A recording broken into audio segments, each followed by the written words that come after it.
Hey, Nick Unsworth here, and I've got my man Dave Jackson, who I'm going to be sharing with you today on Life on Fire TV.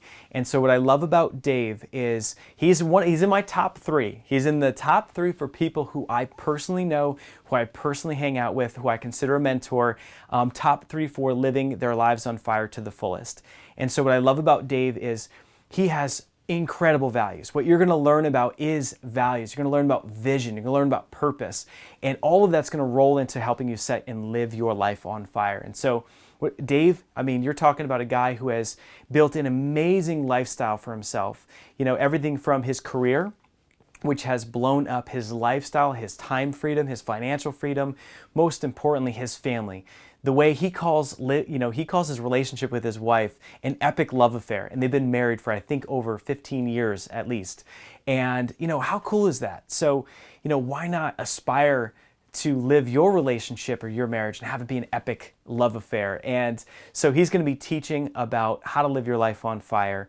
He is a dear friend. He is so inspirational. You're going to get so much out of this. This is one of my favorite presentations at our private event that we held called our Life on Fire Mastermind. So buckle your seatbelt. This is awesome. I want you to stay tuned for the entire thing because you're going to get so much value out of it. So I'll catch you at the end. But I'm excited anytime I get an opportunity to share, especially outside of my niche, because I am a chiropractor, by the way. I've been one for 30 years, so it's not like I said, ooh, this is a great niche, let me go in and market it. I built a brick and mortar business for 20 years, succeeded, well, I won't even get into where I started. I failed 9 times, went bankrupt 3 times, and then finally figured it out. So I do not have nearly enough time to even begin to share the wealth of knowledge that I've accumulated from all my PhDs, because I got my chiropractic degree in '87, and I've been earning PhDs from the University of Hard Knocks year after year after year. And part of what I'm here to do is to save you guys from spending a whole bunch of ignorance tax money, right? Because no matter where you are, if there's something bigger, you're going to pay tax. You are going to pay tax on it. And part of mentorship, part of training, part of the reason you're here, even if I don't know if you know this yet, is not to just learn, but it's to learn what not to do. Because those of us that are foolish enough to have gone ahead, we've made a lot of mistakes and we've made a lot of breakthroughs. So I want to real quickly, what I call ETR, I want to earn the right, because if I'm sitting where you are and I've done it for almost 30 years, it's always good. I always learn something. There's always value. But you really have to make a decision how much you're going to pay attention to every single speaker, right? Because some people are going to, if you're on the cusp and you're like, look, I got to get better at social media, then you are all, how many of you took pages and pages of notes from Brett, right? Because that's what you're on right now. So you don't know me from anybody. What the hell's a chiropractor doing coming here and talking about this? Well, so let me give you a real quick background. Starting when I was 16 years old, I got hit head on by a drunk driver. I was put into the hospital. I probably did break my neck, but I had permanent damage. And I was a professional skateboarder for about 8 years back in the Dogtown days. I'm that old, legitimately. And I knew I was going to be an orthopedic surgeon because I broke my arm 5 times. I know that doesn't sound like I was a very good professional skateboarder, but I was a stupid kid, right? So do anything, try anything at least once. And I wanted to be an orthopedic surgeon because he was my hero. He always put me back together again. And long story short, he couldn't fix me after I got hit by this drunk driver. In 6 months of everything, every drug, every surgery, every rehab, everything else, it didn't work. And my girlfriend in high school worked for a chiropractor. I called him a chiroquacker because I was like, whatever. I mean, I'm going to be a real doctor, that kind of whole thing, right? And I finally, and I'm going to say this, and you guys can judge all you want, just to shut her up, to be honest with you. I'm 17 years old, 16 years old, just to make her be quiet. Because she kept saying, go to the chiropractor, go to the chiropractor, go to the chiropractor. So I go to the chiropractor, we just stop. 6 months of this. So I went and I had that one adjustment, lightning bolt, oh my gosh, I could feel my fingers again. I couldn't move my left hand, I was paralyzed in my left 3 fingers. And on the table, I made a decision. I'm doing that. I don't know how, but I'm going to do that. So how many of you have made a decision to do something you have no idea how you're going to do it? Kind of a common entrepreneurial vision, isn't it? And all what they say, and I want to really get into why you say this. The bigger the why, the easier the how, right? So it's so easy to just say that and to kind of go, yay, that sounds good. But in my experience as being an entrepreneur, I've started 18 companies, right? 18 different businesses, from brick and mortar to online. I'll get into a little bit of that in a moment. And I know for a fact that when you truly want to do something, it's not about learning how to do it first. You've got to know why you're going to do it.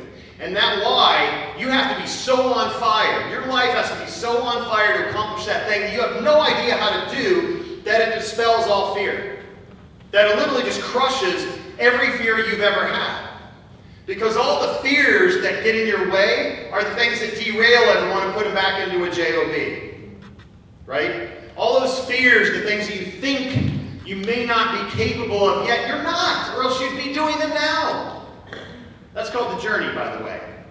So when I started my journey, I just figured I was going to graduate after spending $250,000 on 8 years of education, all borrowed money, from the government, because I didn't have any money or any parents that had money. I just thought I was going to go out and help a bunch of people make a bunch of money. Didn't work that way. I spent 2.5 years, failed 9 times in practices, 9 different practices. I mean, failed hardcore. And 2.5 years later, I took my $250,000 diploma that said Dr. David Jackson and took it off the wall, threw it in the trash can, and lit it on fire and burnt it, and I became an auto mechanic. So I traded in my degree for some wrenches, and I cranked wrenches for about 6 months. Long story short, I went on my first and last flying day. Didn't want to. I had no self-esteem, no confidence. I mean, no money. I mean, not even $5 kind of no money. But I freaking fell in love. I mean, bad timing, right? Bad timing. And I'm like a 3-year dating, I'm kind of might like her, not sure yet kind of guy. And I just, boom, it's done. 5 months later, we were married. And I've been having an epic love affair with that woman for 26 years. So it can happen, right? There's always someone on the ground, by the way. My oldest daughter's 24, so I know what you guys are thinking. Why'd you get married in 5 months? I don't know why. We just did, right? But the power of purpose comes into play in your life a lot, right? And I'm going to talk about something, because I think you guys, they know what I'm going to do later? Yeah. Okay, good. Secrets. I don't want to blow any big reveals. Right. So, we're going to talk about vision, and I'm going to talk about it in a way that I hope inspires and compels you to look at it in a different way than you've ever looked at it before. But I'm also going to share a formula to turbocharge the vision, right? To legitimately turbocharge what you thought was possible. And if I succeed today, you're going to leave here realizing that you've been thinking so damn small it's pathetic. That's what I want you to leave here doing. I don't want you to set a bar so high that you don't believe you can reach over it. There's a difference, and I'm going to clarify what that is. But I want to talk to you first about the thing that we share all the time. We all know what it is. We all get a sense of it. Many days we feel it. We know when we see it, and that's the power of purpose, right? The why do you get out of bed in the morning, right? Your actual purpose. And the strength of your purpose determines the propulsion of your life. Because listen, I was flying down, I love cars. I'll probably reference cars 100 times today. I just happen to like cars, and I like fast cars, right?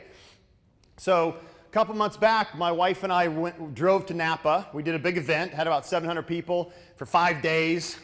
Like, not doing that again, right? We thought it was a great idea to go from 2 days, 3 days to 5 days. Now this year we're back down to 2.5 days, right? But we went up to Napa, and we celebrated and had a good time. And then we drove down the coast, which I haven't done in years. But we're driving down Big Sur. And I like to drive, so and my wife, thank God, trusts me implicitly. She doesn't freak out, she doesn't hang on. Because I'm driving. I got a fast car, and I'm flying down Big Sur, and I'm looking out the window as I'm barreling around, smoking my tires around corners. That's the only thing that makes me a little nervous. I don't really look forward very often. But I remember as I'm flying, doing some good time getting down the coast, and I remember looking up ahead, and there's just a mountain in front of me. It's a rock. It's not even dirt. It's rock. It's a rock mountain. And I'm thinking about all these men and women that had shovels. We're talking a long time ago that the one was built, right? They had shovels and stuff. Buckets and shovels and explosives, and they're building this road so that I could drive down it. And then they come up and they're like, this is great. People are going to love this road. Look at the view. It's gorgeous. It's going to be famous. We're going to call it the one. I mean, everything's going to start from here and move east. I mean, this is awesome. We own this place. What the hell? Who put that there? Now there's a mountain in the way. So what do most people do? I mean, honestly, what do most people do now? We tried. We tried. Because that's going to be too painful to overcome. I mean, we got shovels and stuff. Most people turn around and then they start making themselves feel better by making excuses. Well, we ran out of time, we ran out of money, we don't have any resources, I don't know how to do it. Most people, and when I talk most, by the way, I'm talking about 99+% of human beings. It's not a judgment, it's just a fact. They're driven by pain to avoid it, or they're driven by pleasure, and that mountain represents neither one. It was all fun and games until now. But somebody had the gall, some entrepreneur had the gall to say, you know what? You guys go home. I've got a purpose, and that's to make this road go through. We're going to frickin' go through the mountain, right? That's the power of purpose. The power of purpose is to overcome obstacles. You're not going to like them. You might not enjoy that process. It was probably arduous and difficult. But the purpose-driven people have a propulsion that gives them uncommon, unhuman, or inhuman characteristics and traits to get the job done. Do you guys recall a time when you felt that powerful? That purposeful? Because as an entrepreneur, I can promise you, if you learn to harness the power of purpose, it will push you through things that you never thought you could go through before. Never. Because part of the purpose, part of the, I know I want to do this thing, I have this goal, I have this vision, but I don't know how to do it yet. I'm here to learn, I'm here to take notes, I'm here to execute. That's all good. But without a huge purpose behind you, you're going to fatigue, you're going to get tired, you're going to turn around, you're going to go home, and you're going to blame somebody. Nick, that was good, but it just didn't really work that well for me. It always works. You don't. I know that's a little harsh, but I like to speak the truth. And by the way, the truth is an interesting thing, isn't it? Because listen to this real quick. I tell my clients this all the time. How is this possible? Two statements that you all know. The truth shall set you free. Heard that one? Truth hurts. What the heck? How's that possible? How can you have such a glaring contradiction when it comes to something like truth?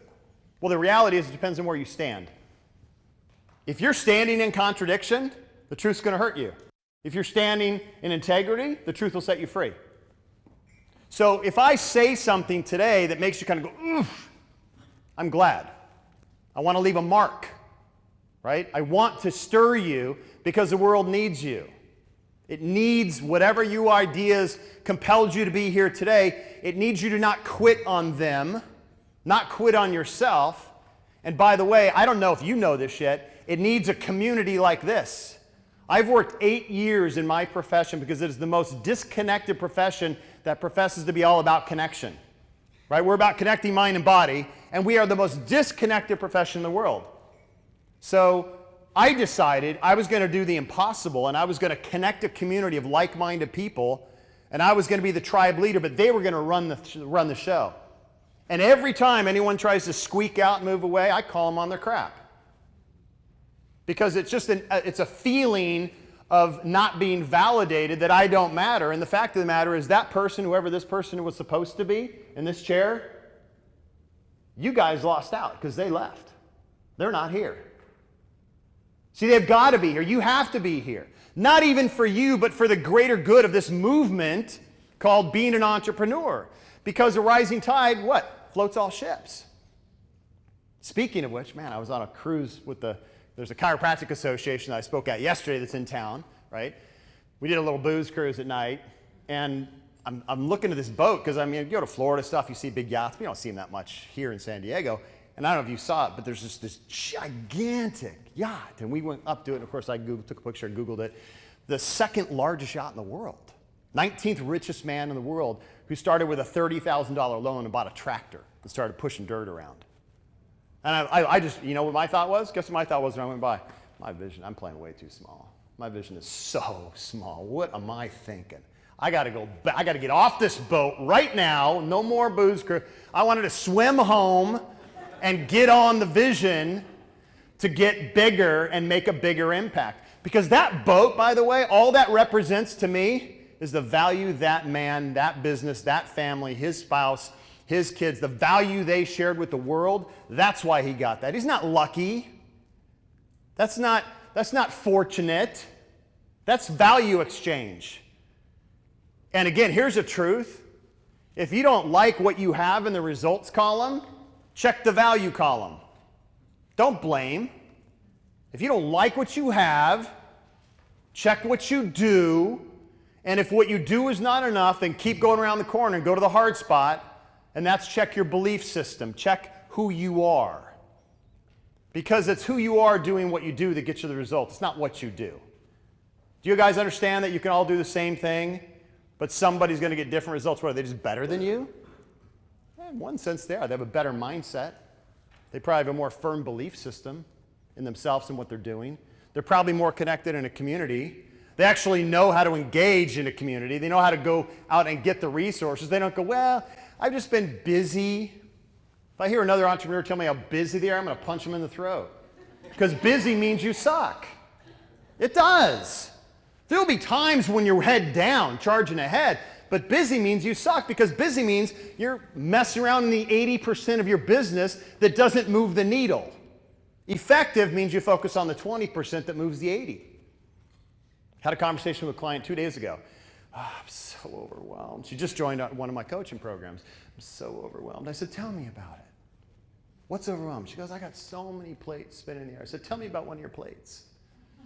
And she goes, well, I've got this new software, and it's like so hard to get it moving. And I'm like, okay, so first of all, what's the purpose of a plate? She's like, what? I said, why are you spinning plates? I didn't get it. Why are you spinning plates? Because I eat off plates. I don't spin plates. I mean, a plate to me is supposed to serve me. I don't serve a plate.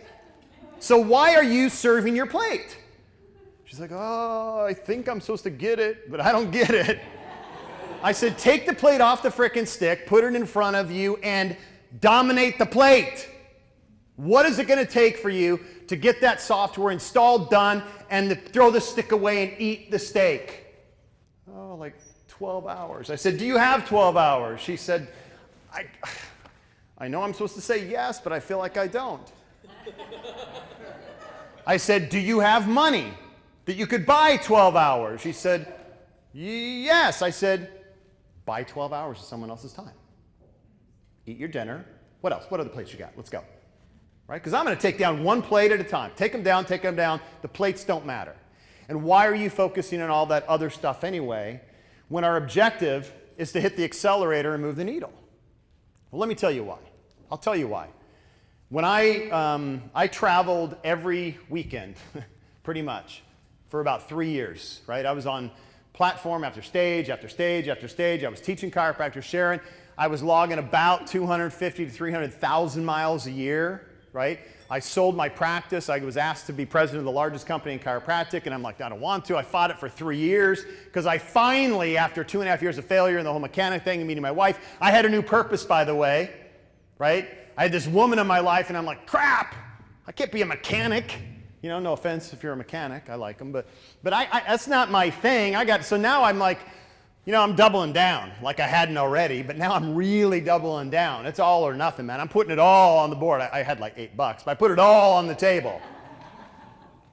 And worked hard, finally built up a practice, right?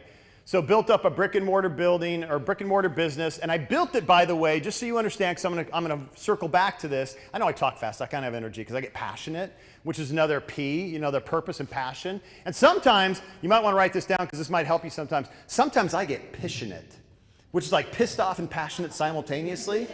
But that fuels me, right? I'm a passionate human being because I get pissed when I see how sick kids are today. It pisses me off when I look at the healthcare. It pisses me off when I see businesses go under.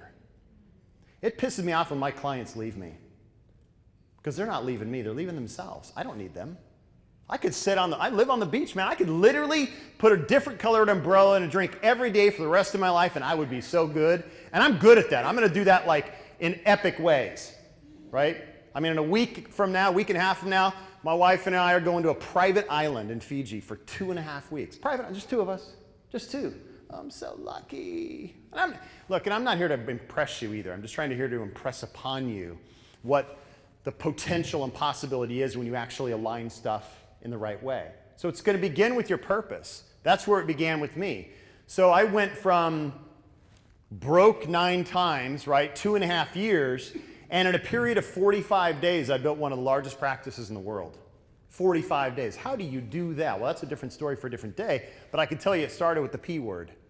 Because I went from telling people I was a chiropractor to realizing when someone asked me on an airplane one day, what do you do? I said, I save lives through the power of chiropractic. And it hit me.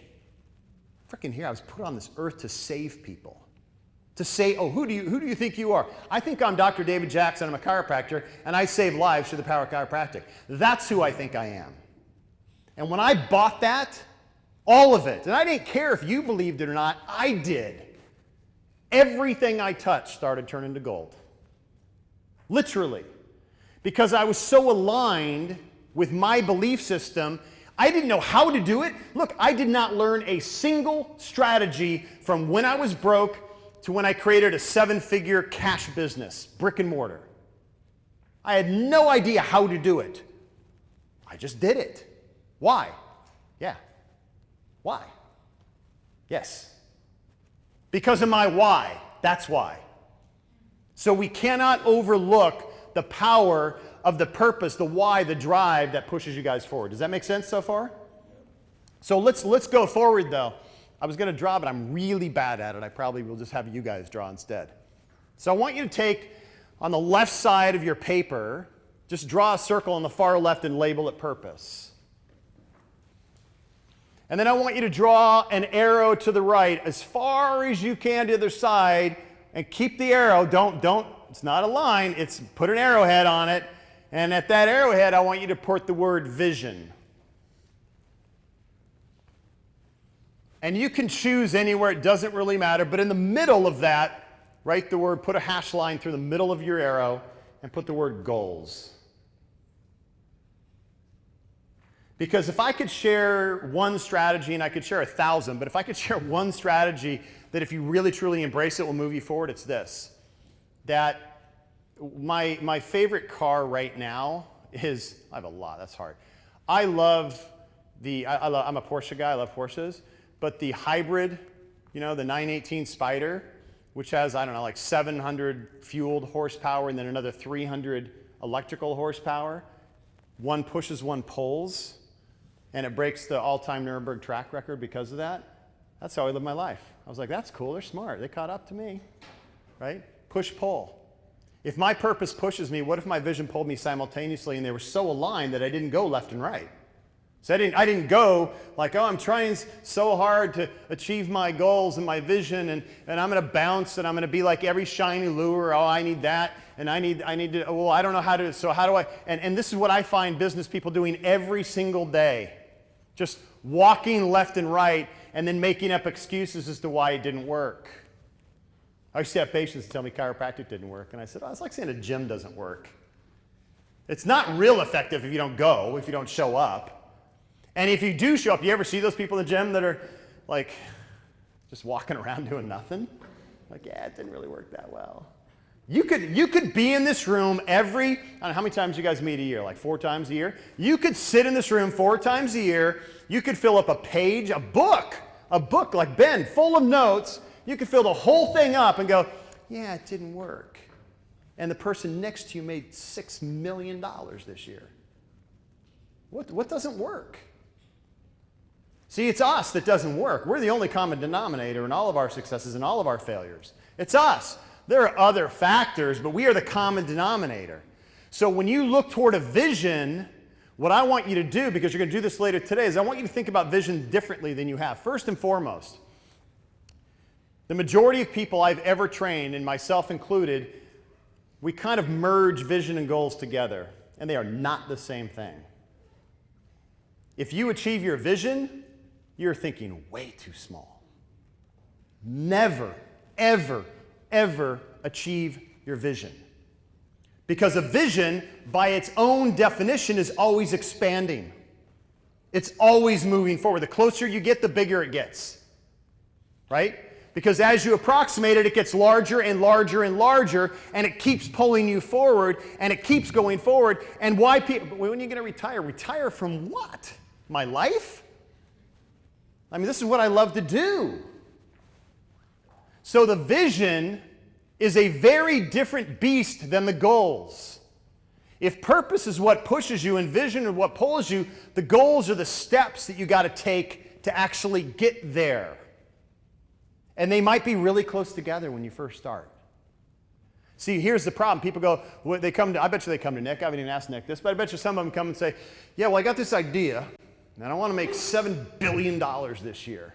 Right? I get chiropractors all the time. They go, I've been in practice 18 years, and I'm seeing 100 patients a week, and I want to see 500 in 90 days. And I'm like, oh, that's nice. And I want, that yacht out in the harbor, too. But how about, would you be disappointed if you saw 200? Like, if you just doubled, would you like, didn't work? Because there's a concept with goal setting. Look, you have to hit your goals. You'll fall short once in a while, but you have to habitually crush your goals. Because when you crush your goals, it gives you neuroplasticity. I know you guys aren't chiropractors, but it gives it's literally a brain-based neural program that says, hey, good job. Do it again. Raise the bar a little bit.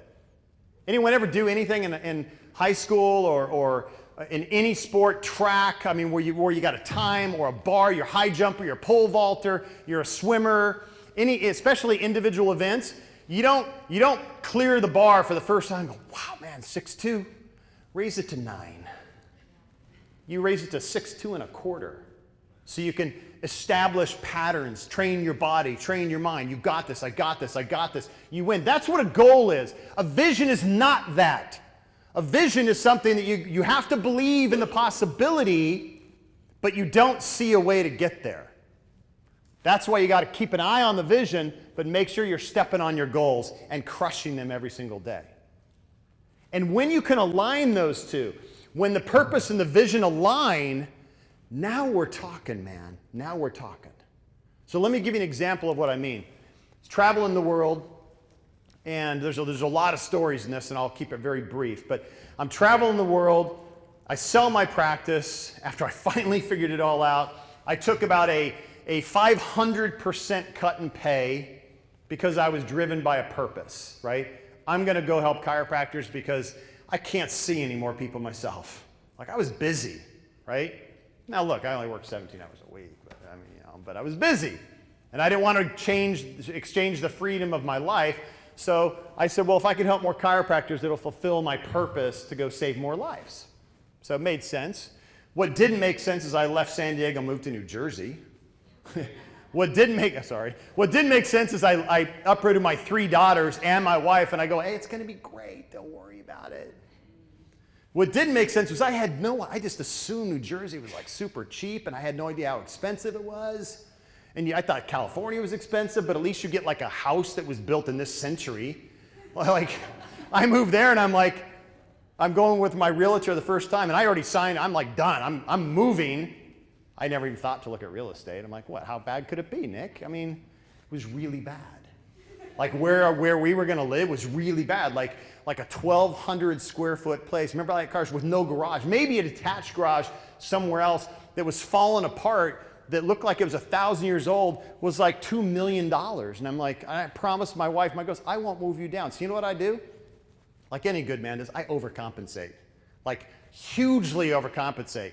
So I'm like, well, there's got to be another way. So I get on the Googles and I find 5 acres, bare land on a river, and I'm like, oh, let's build a house. So I build an almost 10,000 square foot house.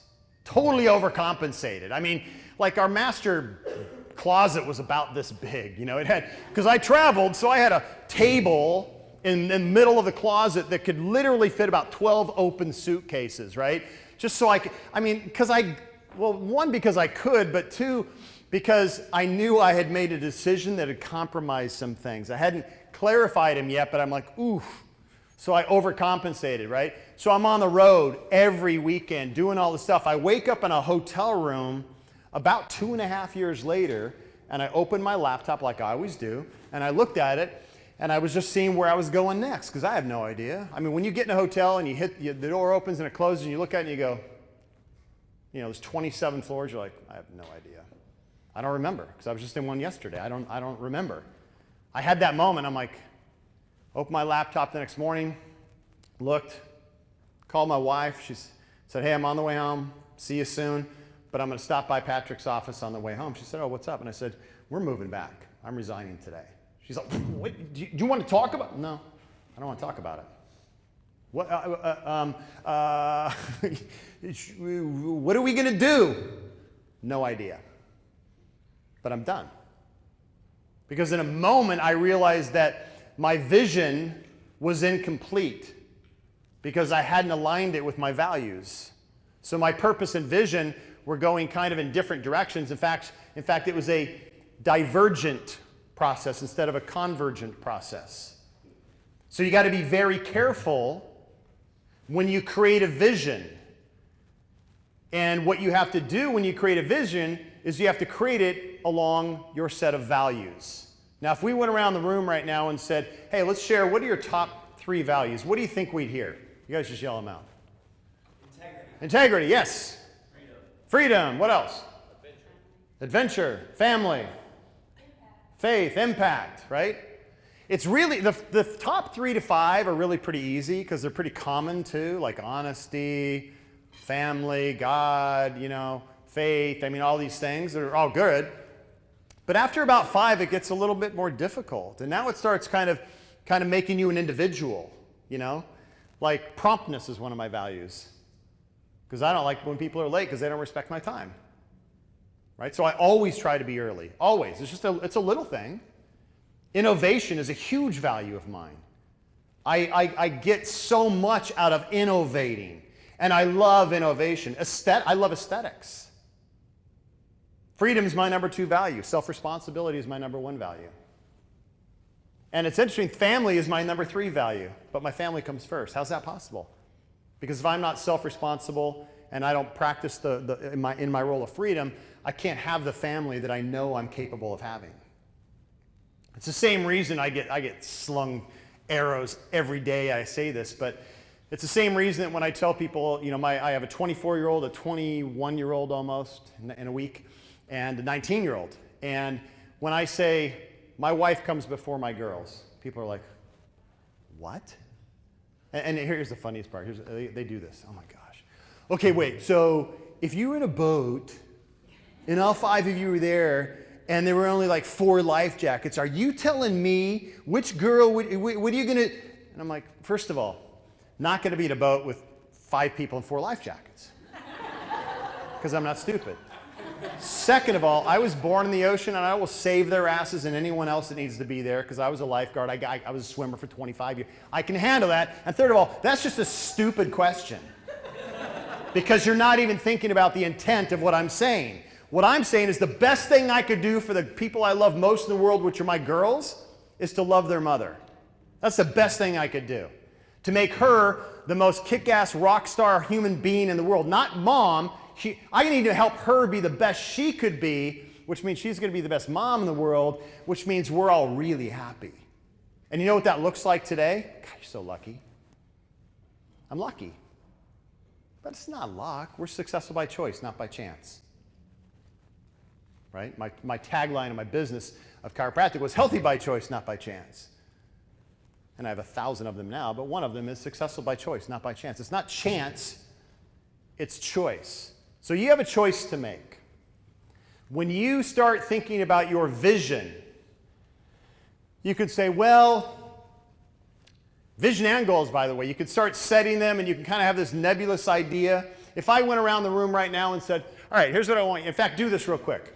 And I know if you don't like cars, it's a dumb example, but you can use it later in any way you want. It could be a trip, it could be a house, it could be a relationship, it could be anything you want. But if I'm a philanthropist, which I actually am, and if I had a bunch of money, which I actually do, and I wanted to give you any car you desired, write down the car, right now, write down. Don't even think too much about it, just write down, what car would that be?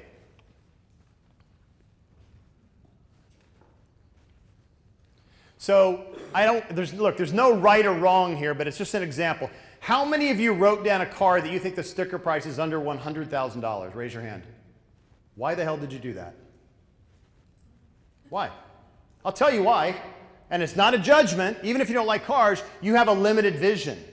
The first time someone asked me that question, I said, I want a Bugatti Veyron. I actually don't want one. I would drive it once really fast, and then I'd sell it. I'd buy the GT 918, and I'd buy all three of my kids a house, right, with the exchange. Because it's about a $2.5 million car. I asked my clients that, and I've heard people have told me a Toyota Camry. And I'm like, okay, great. It's not about the Toyota Camry. Do you guys get that? Did one of you guys write down a Toyota Camry? Someone's smiling too much. That's not the purpose of the exercise. The purpose of the exercise is just punch a hole and say, why are we thinking so small? I'll tell you why, by the way, because your mother, father, teacher, preacher told you you're supposed to. And we bought that belief. I was raised my entire life telling me I would never do anything. I'd never become anybody. I would never graduate high school, right? I mean, I told my mom I was going to be a doctor. She's like, yeah, good luck. When I did graduate, she goes, oh my gosh, I'm so impressed. You should be a real doctor now. She wanted me to go back to school again, right? Thanks for all your support and love, Mom. We've worked it out, by the way. We're good now. But do you follow me? We have been told our whole lives. How many of you have been told by the people you love the most in the world that you're crazy? Why are you doing this whole thing with Nick right now, honestly? I mean, how much money you guys, how many of you, your spouses, looked at the money you've spent on this program and they're questioning you? I get this all the time. People go, hey, I got a problem, my wife or my husband, and I said, so what do they want? And how are you going to get that for them? And again, it's not an impress thing. If my wife wants something, I get it for her. She's not spoiled. Well, yeah, she is, but that's because I want to, right? Because I want to. I guarantee you there's not a spouse or a friend or a partner in this room or that's home right now that when you figure out your why and you paint a vision and you enroll them in the vision, they won't go, which credit card do you want to use to re-up and go again? Because that is what I want. The challenge is we don't allow ourselves to think that way. So I was getting in my car, and my garage, one of my closet doors was just kind of barely cracked open, and I kind of saw this, and I'm like, I'm going to grab that. Hang on a second. So I got out of the car before I backed out, and I went and I grabbed these. Anyone know what these are? Blueprints. Has any of you built a custom home? Anybody? Raise your hand. So you know what it's like, right? You know the process. But here's what I find fascinating about entrepreneurs and wantrepreneurs, by the way. There's a difference. But what I find fascinating about entrepreneurs is they want this thing and they'll tell you how badly they want it, and they've spent no time on the design of it. Do you know that building a house is actually very easy? You write a check. Pretty much. I mean, you have to go, I like that shade of pink or whatever. But it's really, that part's not hard. You know what's hard? This part. And again, please, no judgment. It's not hard if you go, I prefer the beige one with the door on the right. Or do you want the door on the left? A track home's easy, right? Because it's someone else's vision. And again, I'm not being judgmental, offensive. I'm just giving you an analogy. You guys okay with that? Yeah. It's funny. I don't really care if you're okay with it or not, but you get that by now. But understand that someone else's vision, when you go in and say, hey, I'm going to go buy a house, not a problem. We all got to start there, but it's someone else's vision you're going to live in. Some builder, some designer, somewhere, somehow said, hey, this is the one that you should do. And then you can modify it, you can create your own, but there is nothing like the equivalent of being an entrepreneur and comparing it to building a custom home when you have dirt on the ground. Because the single most important thing now is the design process. And when you design a house, people tell me all the time, oh, so you're a coach? I'm like, no, I'm a life architect. I'm not going to tell you what you want. What do you want? Tell me. Then I'm going to go, are you sure you want to put that bedroom over there? Because there's going to be no access direct down to the playroom or this room, or what about automation? What about, I'm just going to punch a bunch of holes in it and say, is that really what you want? And most of the time people go, well, I mean, now that you ask, I would do this and I would do that. And then all of a sudden they get on a run. You know when you get on the run? And you're like, well, I mean, if there are no rules, yeah, I would do that, and I would have this, and I would have the 5-car garage. I wouldn't have a 2-car garage, and I wouldn't put my Toyota Camry in there because I wouldn't have a Toyota Camry anymore. And I got to have all that stuff starts happening. It's the design of the vision, not the goals. It's the design of the vision that matters. And that design process is what separates entrepreneurs from entrepreneurs. It doesn't matter what business you're in. I woke up in that hotel, I went home, I talked to one of my best friends in the world. I said, hey buddy, I'm done. Sorry. What are you gonna do? No idea.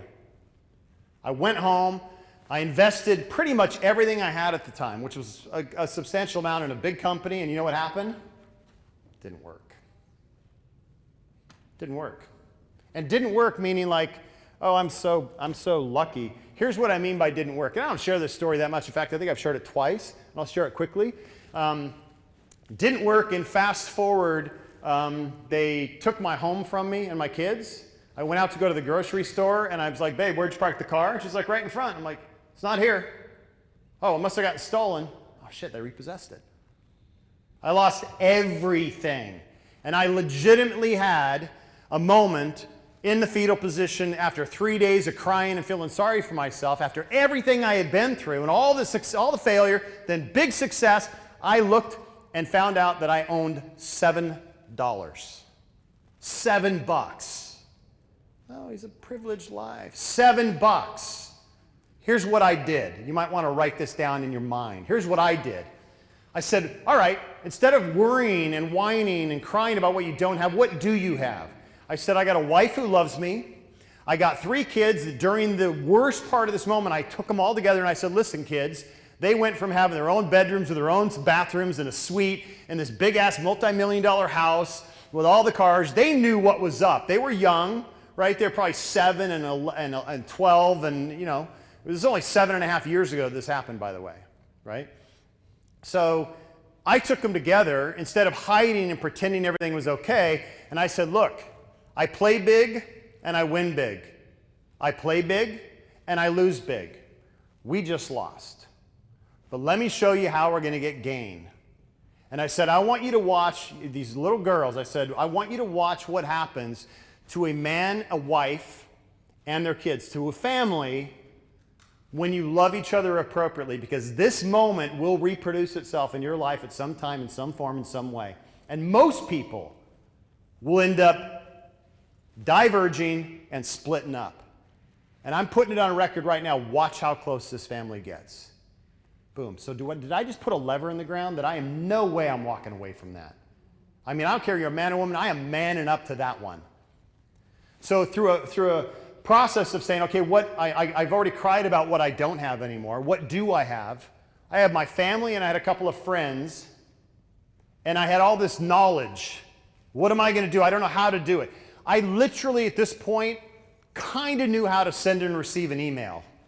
Pretty much. I mean, honest to God. I mean, I didn't know how it worked. I just knew if you typed and hit it, it would go. That's it. So from that moment, it was about 17 days later, I had been probably 19, 20 hours a day. I had been digging into reverse engineering everything I could find. I'd go online, and I didn't even know what it was, but I had always studied marketing because I had used it in my own practice, my own business, but I didn't know anything about the online world. I had no knowledge about webinars, or they didn't even exist then really, teleseminars, any of it, but I knew what I wanted to do. And to fast forward, I interviewed about 6 of my friends. They were in practice that had some sort of a business list that they could email to, and again, I knew nothing about it, but I interviewed them.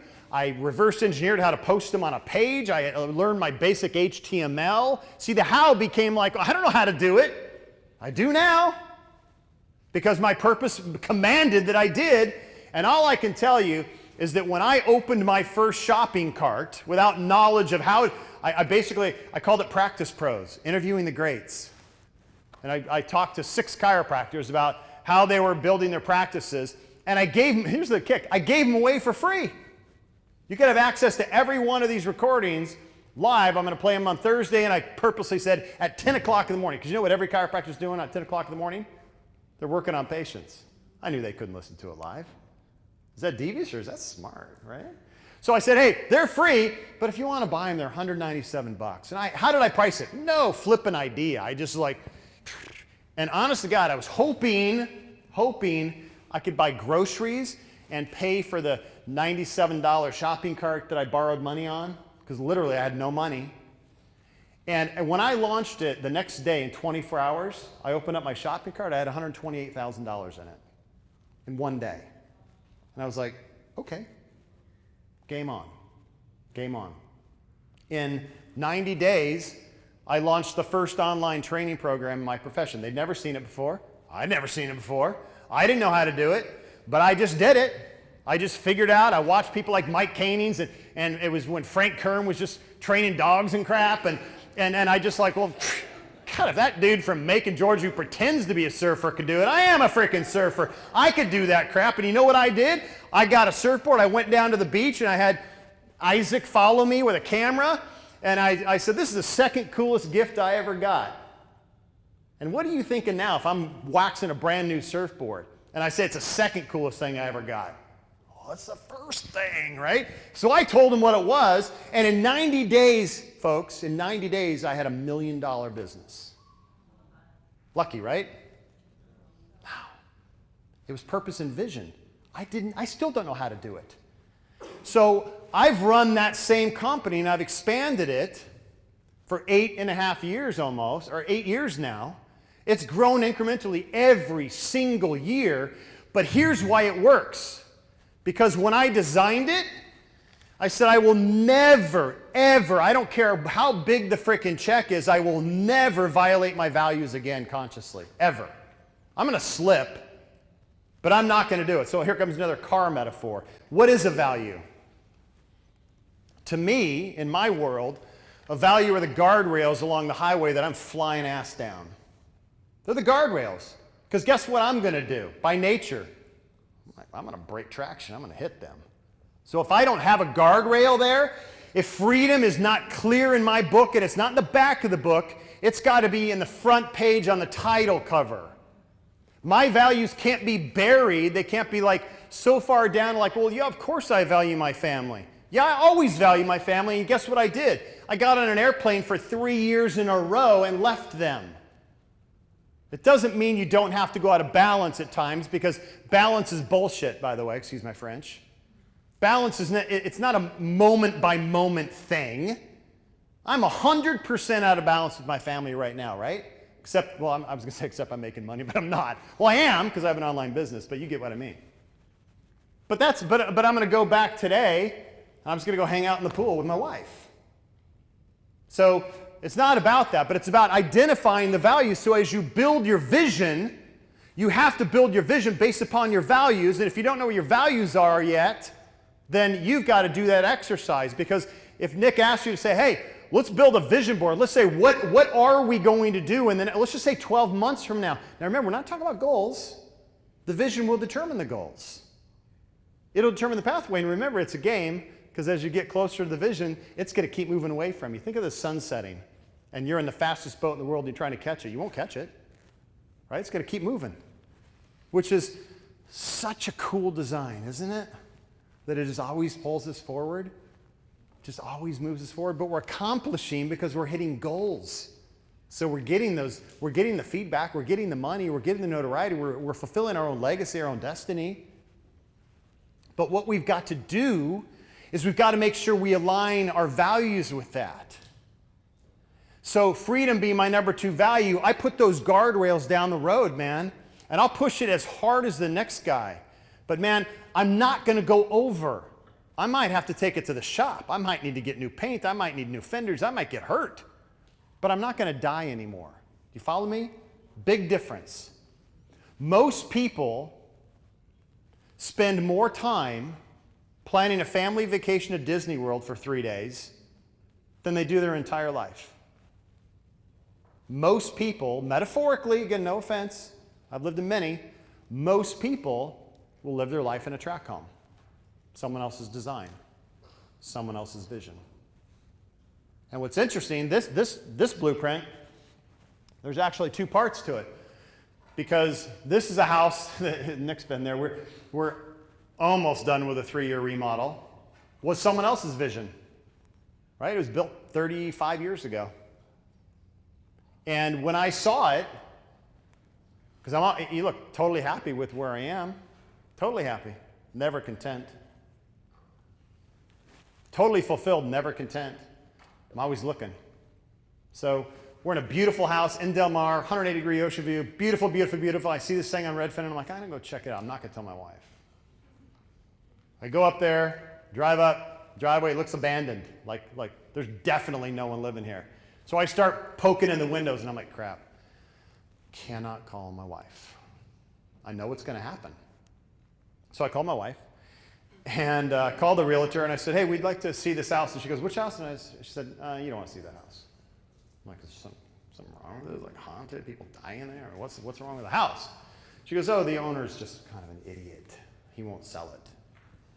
He won't sell it. We've had 11 over-asking offers. He won't sell it. He won't accept. I said, well, I'd really like to see it. It was made by the same architect, designed by the same architect, these 2 Harvard grads that live in Del Mar, that the house we're living in now. So she said, well, if you want to pick up the keys, just come and grab them at the office. And I'm like, okay, cool. So let yourself in. Nice real estate agent, right? So we went, and as soon as we opened the door, we both saw it. You know what I mean by it? We saw the vision. Now, I promise you, if we took you all on a tour, about 2 of you would have seen it. Most of you would have said what every one of my friends, family members, best buddies, everyone was like, what are you, no way. What a piece of crap. They couldn't see the vision because it wasn't theirs. See, you're given a vision that sits inside of you, and only you know it. We got to get good at communicating the vision to the team. Every one of you right now, I don't really know any details about how this program works other than I have a quarterly mastermind and I have some ideas of how it probably works. Every one of you that has a vision for something bigger than where you are right now, the power of being in a group like this or remain in a group requires 2 things. Number 1, it requires your buy-in in the long term. It's a long game. The reason people work 9 to 5 is because they're about a short game. And yes, that requires investment, and yes, it requires work, and yes, it requires engagement. And you could say everything's going out and nothing's coming in. Welcome to the build, by the way. That's what happens. Everything's going out and nothing seems to be coming in. The second thing you got to do is share the vision and engage the people that matter most in your life, which is usually your family. If you already have a team, it's your team. And your ability to communicate that vision gets you the buy-in, which buys you the support, which says, hey, even if I can't afford it, I'm back, I'm here, because that vision is too important to me. And it's going to hurt. I've had people join one of my programs. It costs a good penny, and I've seen their financial statements. They can't afford it. And I got to look at them and say, it's your choice. I don't need you. But can you afford not to figure it out? And when they figure it out, they break through. Just came to mind a guy named Jake, a client of mine. First time we had a training at the Hard Rock. First group we ever had was down at the Hard Rock, San Diego, and he stayed at the hostel down the road. And I felt so bad. I wanted to help him, and I'm like, no, you know what? You got to let people live with their suffering. You can't make your kids' boo-boos go away every day, because then they grow up a bunch of entitled brats. Oh, weird. Seems like our whole generation's that way right now. You can't steal people's struggles. One of the greatest psychologists that's ever lived, Nathaniel Branden, very dear friend of mine, spent his life with Ayn Rand, by the way, the author of Atlas Shrugged. This guy's brilliant. He passed away 2 years ago. Very dear friend of mine. He always used to say, David, because I was a servant, I'm a helper. He's like, don't steal their struggles. It's what defines character. The reason I can stand up here is because I went through it, man. I had to forge. I had to bust through. I had to be able to own this so I could sell this. You can't even rent something you don't own. So Jake ends up in a hostel, and I wanted to help him so bad. I wanted to just go, hey, I'll get your room. Don't worry about it. But I didn't. A long game. 5 years he's been training with me. 5 years. He couldn't afford it. Couldn't afford it. His business is now, I just talked to him this morning actually, his business is now, he just built a 7,000 square foot brick and mortar building. He's a chiropractor, but he was doing about 40 grand a year, and he's doing about 1.8 million a year now. He just built in 1 year a 6,000 square foot building, an 8,500 or 8,700 square foot house, and just spent his first weekend on his new lakefront house because he just bought that for his family and a boat and all that stuff as well. And we were laughing about it. And I said, Jake, look, I don't need this. I'm asking you I asked him this on the drive down. I said, Jake, I don't need this. You tell me, where would you be if you hadn't remained part of this community? And he said simply, like everybody else, average. Which is, I don't think you're here because you want to be average. It's okay if you choose that, but don't choose it because someone told you you should be average. Don't choose the car because that's what you think you deserve, because you bought someone else's bullcrap. You bought someone else's lie. Look, every belief you have, real quick, draw a triangle. I'm going to nail this in 4 minutes. Draw a triangle, put a circle on each apex. Bottom left-hand corner, upper corner, bottom right-hand corner. And very quickly, and you will never do this quickly, I promise you, but I want to give you an idea because you can use this tool anytime, anywhere, any place, and I use it every single day. Don't always draw it, but I use it every single day. We always reverse engineer. And when I say we, I mean me. But I'm guaranteeing that this will work for you too. In the bottom right-hand corner, put result.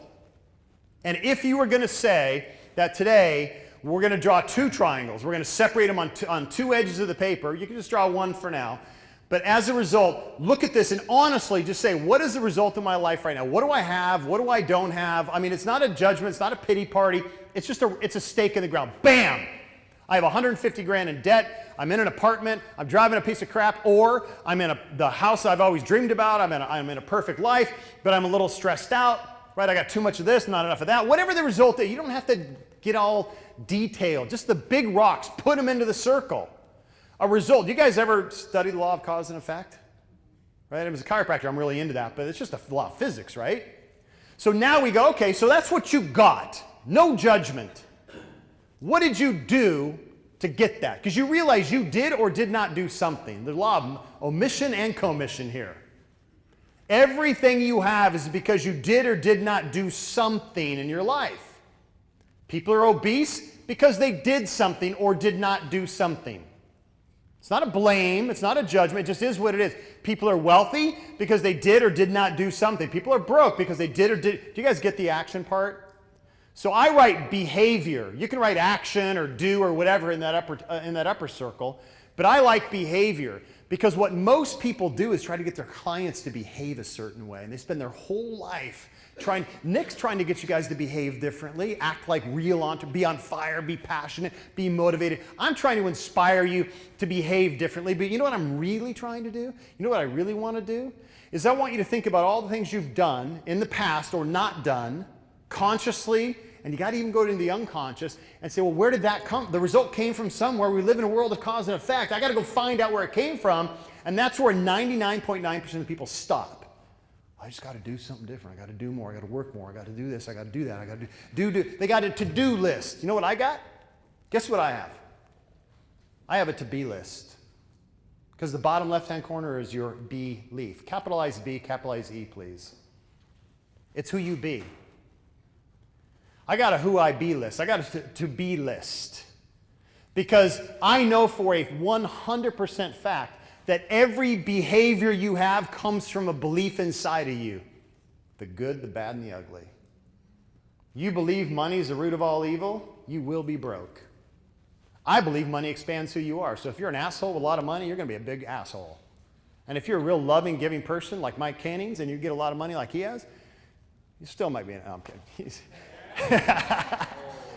I'm kidding. He's going to be a bigger, loving, giving human being. See, I believe money expands who you are. I don't believe that all men cheat and all women are bitches. But a lot of people do. And look at the result in their life. On the 3rd round, 4th round, 5th round. Because that belief dictates their behavior, which compels the result, which confirms their belief every single time. And there's 2 tricks. I didn't make them up. They're just a part of it.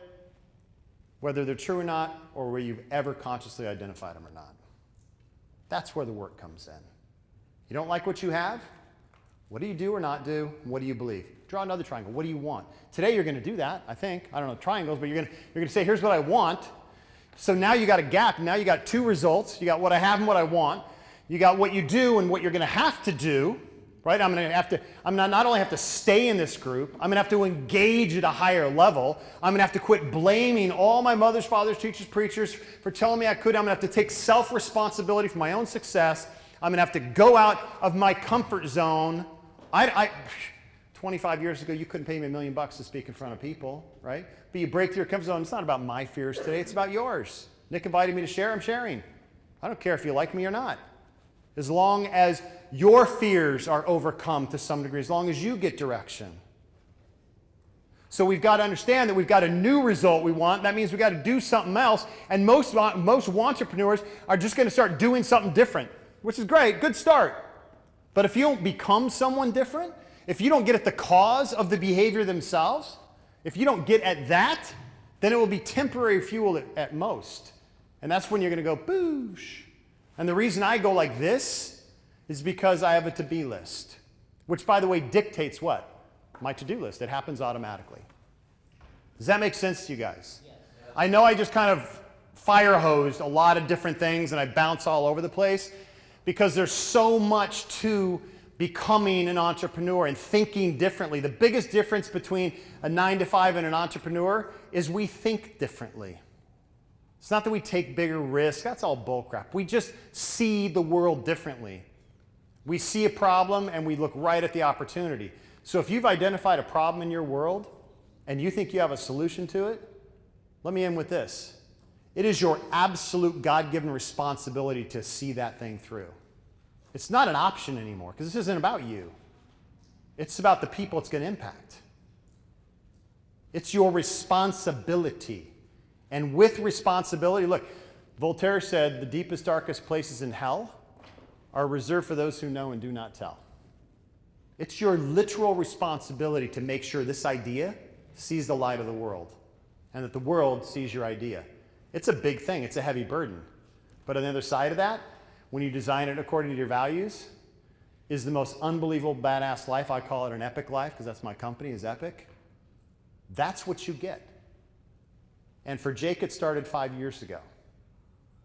I don't know when it started for you, but I suggest you put a stake in the ground today. You commit to it 110%, and you do nothing but you put your horn down, your head down, your horns up, straight ahead, forward, with passion, purpose, and hit your vision. Got it? Awesome. Appreciate you guys. Thank you. All right, so you heard from Dave, and I would love to ask you, let's pose this question. Let's get a dialogue going. So I want you to like the video and to also to share what are your values. I would love for you to answer the question, what are your values? Let's just say, what are your top 3 values? And type those in the comments and let's get a dialogue going because there's nothing more important than having values. As you heard from David, they're like guardrails. You cast a big vision for your life and where you want to go. It's the values that are going to keep you in check and keep you on the road. So I'd love for you to share, what are your top 3 values? Type them in the comments. You know, don't keep Dave a secret. Dave is, as you can tell from the content that you heard, he is so good. He's so inspirational. So who is it in your life that needs to see this video? Don't keep them a secret. You know, who can you share it with that this is going to set them up? Maybe this is what they need to get over the hump. Maybe someone needs to hear what he has to say that's in a funk, or someone that is an entrepreneur, someone that's ready to do something big, and this is going to set them off. So share this up with someone that you love or someone that you know, or just share it on social. And then also what I want you to do is you have to take a look. It is so incredible what we have going on with the Life on Fire movement.